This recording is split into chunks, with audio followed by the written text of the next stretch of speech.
Hi guys! Ako nga pala si Pops G, father and seafarer sa cruise line. Tara, samahan niyo sa cruise ship diary ko. Good morning, guys. I'm back.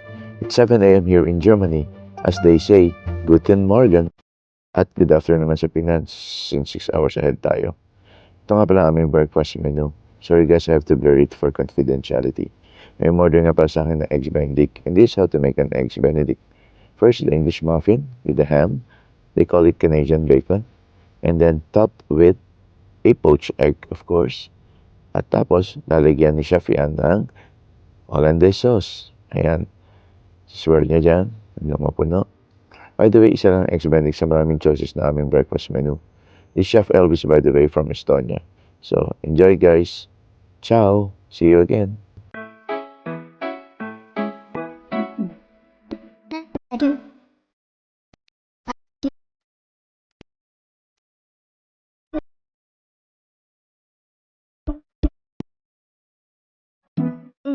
I do that, I do that, I do that, I do.